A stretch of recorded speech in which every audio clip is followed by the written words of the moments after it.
my turn, and I'm not sure that they're exactly skeletons, but I do have something for each of you individually. Senator Brady, first. I'm aware that you want to focus on fiscal issues in this race, but political reality is that social issues are also weighed by voters.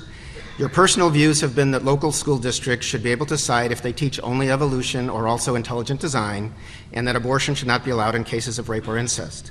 In a state that has been trending Democratic, how can you assure Republican primary voters that you could win in November with those views? Well, Bernie, I came a few thousand votes short. Went from 150,000 votes in a Republican primary to nearly 1.8 million, and there was a third-party rogue candidate in the race. So in a Democratic state that's 40% Democrat, we came pretty close. But I'll tell you, the rematch against Pat Quinn and myself will be a fun one, because I promise you, as I travel around the state, there's a great deal of buyer's remorse out there about the false promises Pat Quinn made in that election, and I'm the only candidate in the stage who can re-energize that debate and go on to win. You bring up some social issues and some things that you think are important, and I confess to you they are, but I do believe, I reaffirm, I believe that school boards should be allowed to teach what they want to teach, to meet the curriculum interest of their students. And when it comes to the issue of abortion, I am pro-life. I have a 100% pro-life voting record, and I'm proud of it. But I do also realize that there's something called the U.S. Constitution. And in spite of Pat Quinn's desire to run attack ads against Bill Brady and claim he'd eliminate a woman's right to choose in the case of rape and incest, those were attack ads that were distorting the truth. No governor in this country can eliminate a woman's right to choose. But I'm not going to back away from my pro-life beliefs. I believe government has an obligation to protect innocent human life. And I believe that as a Republican, you have to be both socially and fiscally conservative to build your base to go on and win. I think I proved that, particularly as we relate to last several gubernatorial elections and presidential elections in this state. Thank you. Treasurer Rutherford, I know you have strongly denied allegations made against you in a lawsuit from a former employee who alleged pressure to do political work and sexual harassment. But you also talked about the outside investigation you ordered up at taxpayer expense to clear your name. Now you say you can't release it on advice of legal counsel.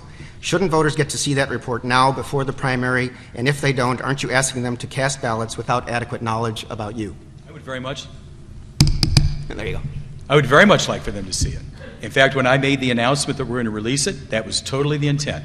What happened before the date of the release and the time was the fact that there was a federal lawsuit filed. Right now, advice of counsel is because there's a federal lawsuit going on. I'm working it through. I want to get that out there, believe me.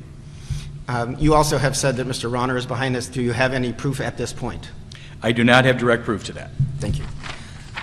Senator Dillard, at a rally in October at the State House Rotunda, you said, and I quote, "Defining marriage between one man and one woman to protect children and our families is something that the legislature has a duty to do. Do you think the state has been harmed by passage of the bill that will allow same-sex marriage, and will you do anything to modify or reverse that law?" Well, only time will tell.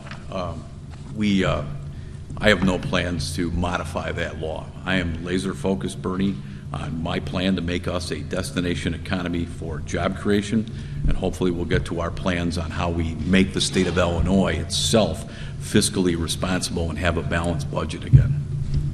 Mr. Rauner, it was very clear in a series of interviews you did last month that you spoke to then Chicago Public Schools CEO Arne Duncan at least about the process of getting your daughter on a special principals list so she could attend the prestigious Walter College Peyton Prep High School in 2008. In fact, you told Channel 2 in Chicago that, quote, "There's nothing wrong with it and I would do it again and again." But when I asked you in a September 3rd interview, and I quote, "Did you talk to Mr. Duncan about it?" you said, quote, "I did not." And when I asked if you might have left him a message, you kind of laughed and said, "I told you the facts." It seems like your story changed. Why? Yes, I apologize, I might have misunderstood your question. Arne Duncan and I would talk regularly because I'm very involved and have been for 25 years in school reform in Chicago. Very involved in charter schools, voucher school choice, so I talk to Arne regularly.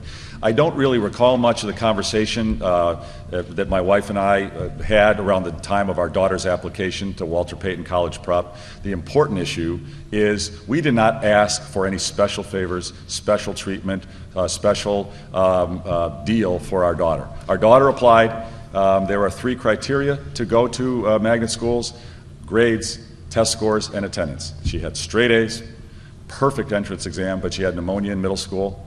and as a result wasn't admitted on the standard process. There is a process for non-specific criteria. Open 5% of applicants can come in under a deferential process. We called and had her put on that list. Not asking for anything special. Hundreds of other families did the same thing.